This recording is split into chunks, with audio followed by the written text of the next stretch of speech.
We're looking at a system teetering on the brink of crisis, a fast-approaching deadline, and a fundamental choice between two very different futures. One seems to guarantee loss, while the other aims for empowered equity. So let's dive right in and unpack what's really going on here. Let's start with a number that should just stop you in your tracks: 42 million.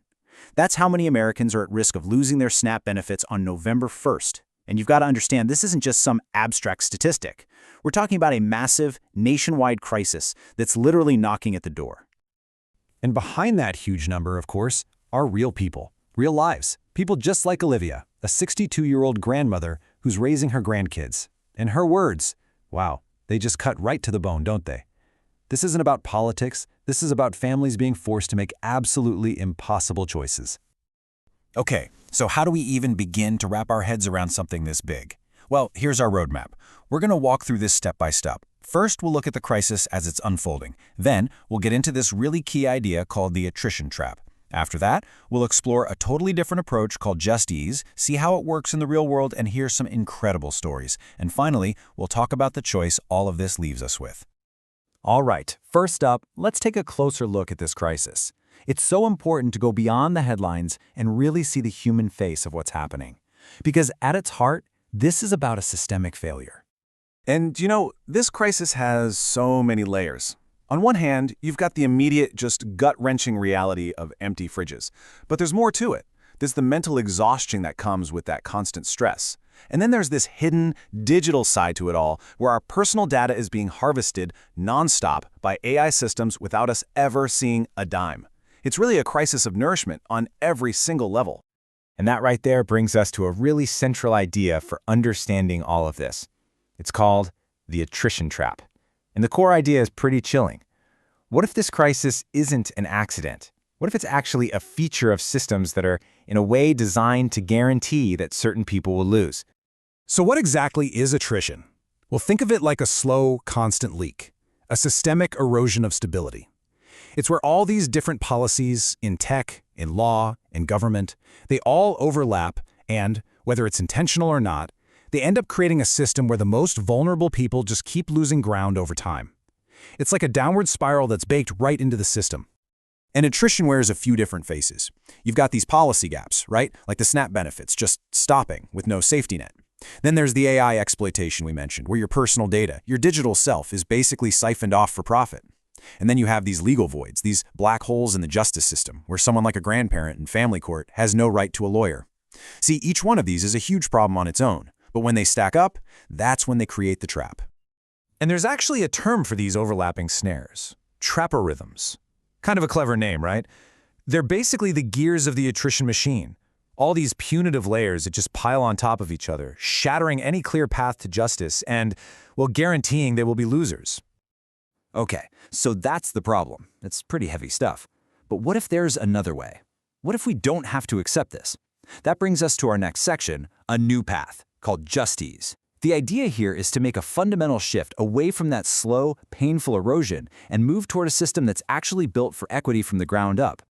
So if attrition is all about friction and breaking things apart, Just Ease is the total opposite. It's about creating a smooth, frictionless path that's driven by empathy.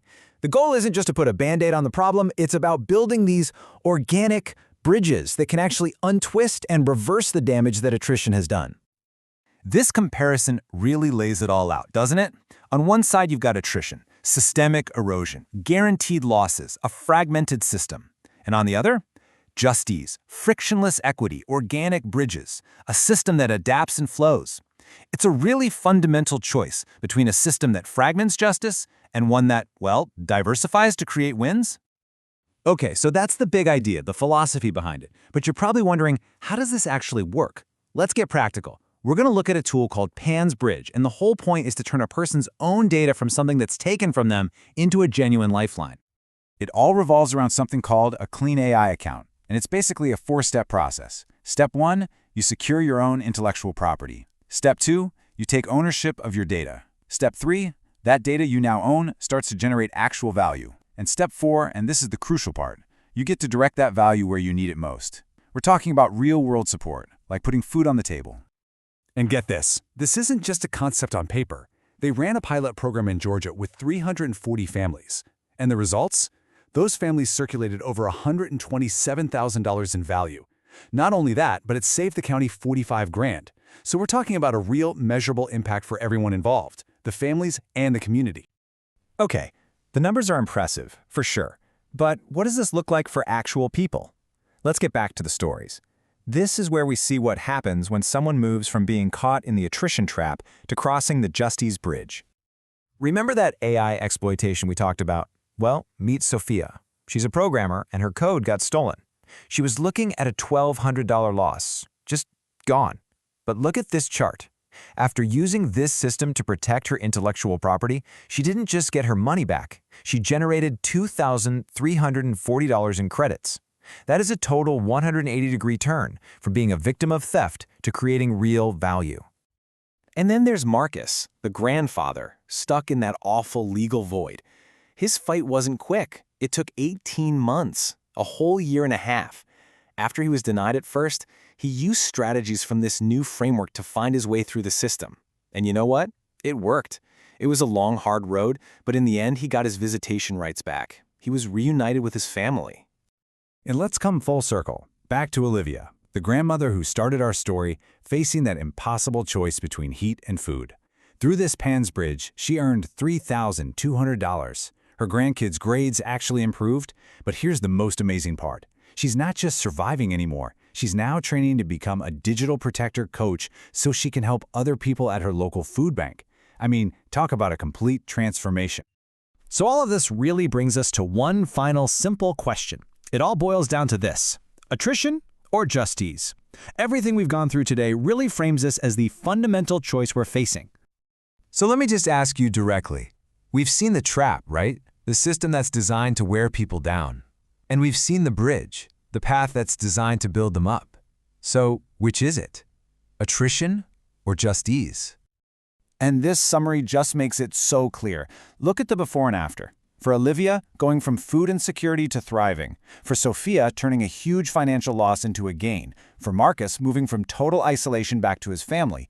The difference between the two columns, I mean, it's night and day. It really couldn't be more stark. So if this has you thinking and you want to do more than just listen, the source material actually lays out a few things you can do right now. You can try out an attrition simulator to see what it feels like. You can pre-register for an upcoming pilot. Or you can take a really concrete step and set up a free clean AI account and start taking ownership of your own data. You know, we started this whole journey with stories of people who felt completely trapped by the system. But they found another way. Olivia made a choice. Sophia made a choice. Marcus made a choice. And so, the only question left is, what will you choose?